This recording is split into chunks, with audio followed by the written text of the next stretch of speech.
ایسا کیسے ہو سکتا ہے شامی؟ آپ کو نہیں معلوم کہ ٹیپو تو پچھلے 2 ہفتوں سے کوما میں ہے؟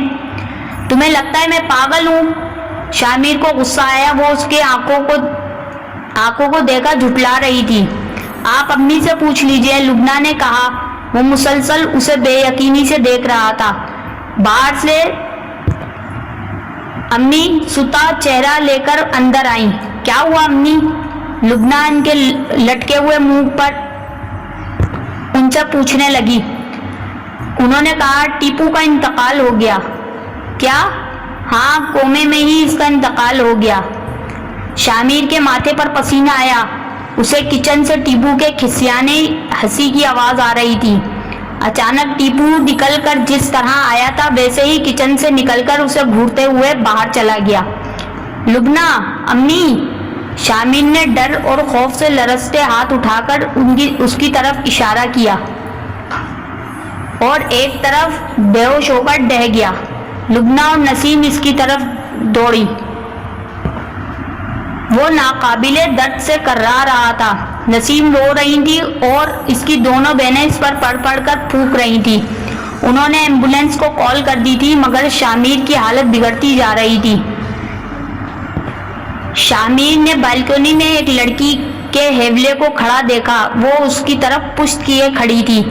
اچانک بجلی چمکی تھی اور اس لڑکی نے پلٹتے ہی اس کی طرف منہ کیا تو وہ خوف سے آنکھیں پھیلا کر رہ گیا۔ وہ سنہری تھی لیکن شدید مکروہ چہرہ لیے۔ تم نے مجھے پکارا تھا نا؟ میں آ گئی تھی۔ اب میں تمہیں پکار رہی ہوں، آ جاؤ شامیر۔ اس کی بھاری آواز شامیر کے کانوں میں گونج رہی تھی۔ اسے برگد کا واقعہ یاد آیا جب وہ بازو پھیلا پھیلا کر پکار رہا تھا۔ لبنہ نے چونک کر شامیر کی نظروں کا تعاقب میں دیکھا تو وہاں کوئی نہیں تھا۔ وہ رونے لگی۔